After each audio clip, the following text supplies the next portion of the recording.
राजस्थान की राजनीति में इन दिनों सियासी पारा सातवें आसमान पर है। मामला है अंता विधानसभा उपचुनाव का। जी हां, चुनाव तो खत्म हो गए, लेकिन असली जंग अब शुरू हुई है। बीजेपी के प्रत्याशी रहे मोरपाल सुमन की एक चिट्ठी ने प्रदेश भाजपा के गलियारों में भूचाल ला दिया है।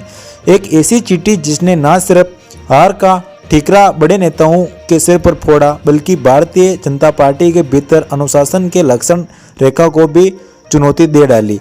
आज के विशेष रिपोर्ट में हम बात करेंगे उस वायरल चिट्ठी की जिसने अंता से लेकर जयपुर और दिल्ली तक हलचल मचा दी है। आखिर क्यों मोरपाल सुमन के लिए अब अपना ही परिवार यानी कि उनकी पार्टी में मुश्किलें खड़ी हो गई हैं। कहानी शुरू होती है अंता उपचुनाव के नतीजे के साथ। बीजेपी प्रत्याशी मोरपाल सुमन इस चुनाव में न केवल हारे बल्कि तीसरे नंबर पर खिसक गए। इस करारे शिकस्त के बाद चुनाव ने आत्मसंबोधन करने के बजाय एक पत्र लिखा जो देखते ही देखते सोशल मीडिया पर जंगल की तरह, जैसे आग जंगल में फैलती है वैसे ही फैल गया। इस पत्र में मोरपाल सुमन ने हार के जो कारण गिनाए, उनकी पूरी पार्टी को कटघरे में खड़ा कर दिया। सुमन का सीधा आरोप था कि उनके अपने ही पार्टी के बड़े नेताओं और पदाधिकारियों ने पीठ में छुरा घोंपा है। उन्होंने लिखा कि उन्हें जनता से नहीं बल्कि अपनों से ही हार का सामना करना पड़ा है।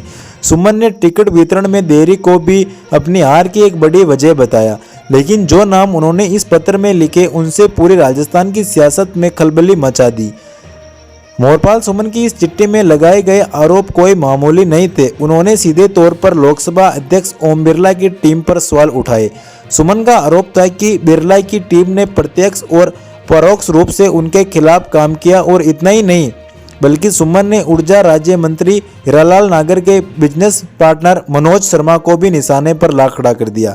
उन्होंने आरोप की फिसात यहीं खत्म नहीं की। पूर्व जिला प्रमुख नंदलाल सुमन, बीजेपी के प्रदेश अध्यक्ष और पूर्व विधायक हेमराज मीणा पर भी उन्होंने संगीत आरोप लगाए। सुमन का दावा है कि इन दिग्गज ने पार्टी के साथ गद्दारी करते हुए कांग्रेस के प्रमोद जैन भाया के समर्थन में वोट डलाए। एक प्रत्याशी का अपने ही पार्टी की इतने बड़े चेहरे पर खुला हमला करना बीजेपी के इतिहास में दुर्लभ माना जा रहा है। जब ये चिट्ठी सार्वजनिक हुई तो बीजेपी आलाकमान की बोहे तन गई। प्रदेश अध्यक्ष मदन राठौड़ ने इस अनुशासनहीनता का गंभीर मामला मानते हुए मोरपाल सुमन को कारण बताओ नोटिस जारी कर दिया। राठौड़ का आरोप साफ था कि संगठन में बड़ा कोई नहीं। मोरपाल सुमन ने नोटिस का जवाब तो थोप दिया, लेकिन खबरों की माने तो मदन राठौड़ उनके जवाब से रत्ती भर भी संतुष्ट नहीं है। सुमन ने अपने जवाब में भी अपनी बातों का दोहराया। जिस पार्टी के नेतृत्व डिपन और अनुशासनहीनता की प्रकोष्ठा मान रहे हैं, अब खबर यह है कि पूरा मामला बीजेपी अनुशासन समिति के पास भेजने की तैयारी है। अगर मामला समिति के पास गया तो मोरपाल सुमन के लिए बीजेपी के दरवाजे हमेशा के लिए बंद हो सकते हैं, या फिर उन्हें लंबे समय के लिए निष्कासन झेलना पड़ सकता है।